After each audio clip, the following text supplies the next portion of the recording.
je vous regarde à Chris, petite vidéo des journées vraiment brève parce qu'il n'y a, pas beaucoup de nouvelles, juste deux choses que je vais vous dire. Alors, après, c'est ce qui s'est passé aujourd'hui. Il y a eu un rendez-vous cet après-midi à Milan où il y avait Memorati, Sabatini et Bacchine, qui est le procureur des Vicino. Ils se sont rencontrés aujourd'hui, même de la siège de l'Inter. Ils ont trouvé un accord avec la Fiorentina, avec l'Inter. Ils ont fixé des visites médicales des Vicino pour lundi. C'est ce qui reste maintenant, c'est la première tranche des mensualisations, parce que l'Inter paye la clause, donc 12 millions d'euros qui vont être versés, autant d'être versés. Lundi, Vecino il fait ses visites médicales, donc Vecino c'est un nouveau joueur de l'Inter. Il manque l'officialité, tout le monde, tous les médias nous ont repris, ils ont fait le rendez-vous aujourd'hui, c'est le siège de l'Inter, accord total avec la Fiorentina, avec le joueur, tout est fait. Donc ils attendent simplement que l'Inter l'envoie la première mensualisation. Je ne sais pas trop ce qu'il faut. Visite médicale lundi à l'Humanitas, hôpital de Milan. Voilà, c'est ce que je veux dire.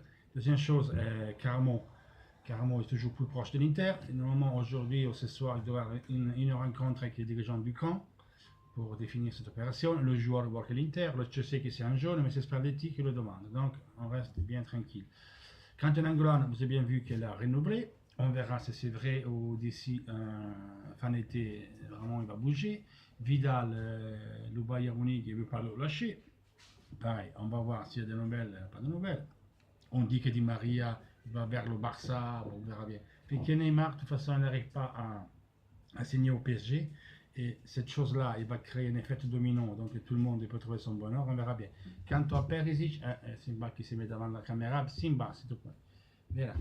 Quant à Perisic, moi je crois toujours qu'il va partir. L'Inter il est monté une stratégie, c'est-à-dire qu'il dit on garde le joueur pour avoir plus de sous. Mourinho de l'autre côté, ils disent qu'il pointe Bale et notre joueur, mais c'est pas vrai. Et le procureur des Bale il a déjà démenti, il a dit que c'est pas vrai. Donc voilà, c'est simplement une stratégie pour faire peur à l'Inter. Eh bien, écoutez, Mourinho, ce jour, le prix c'est 55 millions d'euros et le prêt de Martial, si tu veux. Si tu veux pas, et tu gardes Martial et nous gardera Perisic. Ça, c'est les nouvelles. Keita, ils disent que la Juve va le faire 25 millions d'euros. C'était démenti par Lotito, président de la Lazio. Il a dit qu'ils ne sont même pas arrivés à 15 millions d'euros. Donc, voilà. Keita, ça va être long, parce que le joueur, il est indécis, soit Inter, soit Juve. C'est question de prix. Voilà. C'est ce qui va faire Lotito. C'est Lotito qui a décidé ses prêtaises. D'Albert, c'est un joueur de l'Inter, donc il va arriver aussi la semaine prochaine, tout est fait. Ils ont accepté les 20 millions plus bonus, donc on attend qu'il fait les visites médicales. Je m'attends que Caramo arrive en même temps avec lui. Et ça répare des Martinez, défense boss. Je ne vous répète pas encore toutes les choses, vous le savez déjà.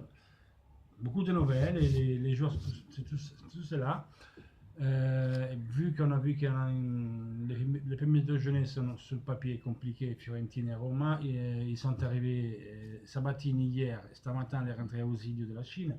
Donc ils vont accélérer les négociations de l'Inter. Donc entre ce soir, demain, lundi, mardi, ça va rentrer. Ça va rentrer comme ça. Après, on aura des joueurs pour le 6 déjà qui ils pourront jouer un petit peu, peut-être d'Alberto Vecino.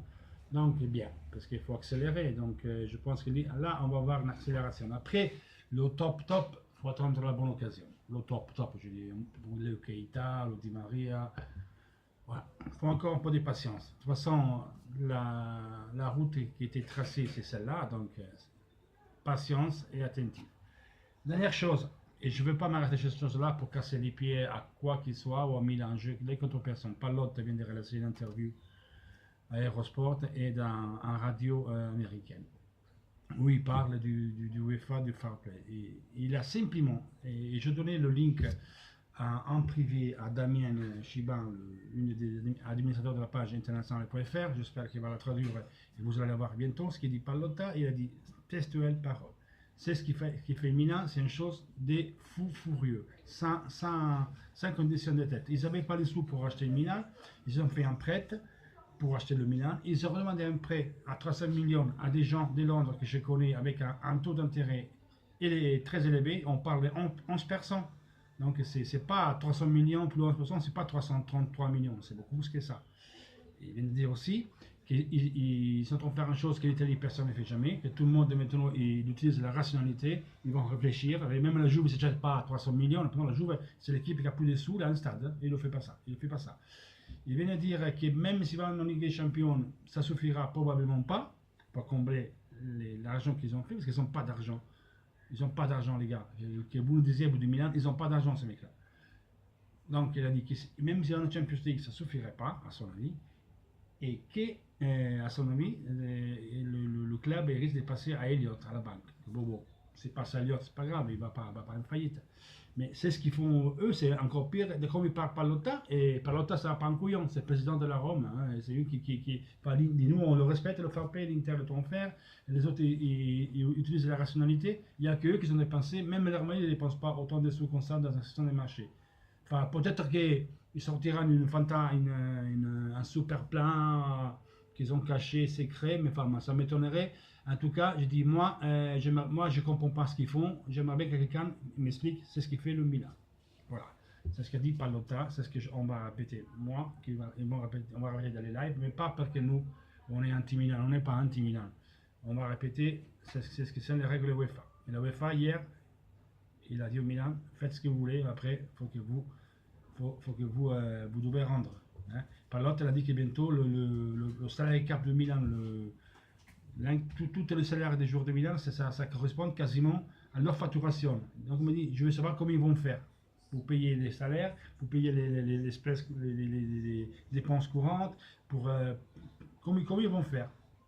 Pour les demandes, on le verra bien dans les prochains mois. Les gars, ça c'est tout, c'est une petite vidéo parce qu'il n'y a pas grand chose aujourd'hui. On se voit demain à chaud après le match.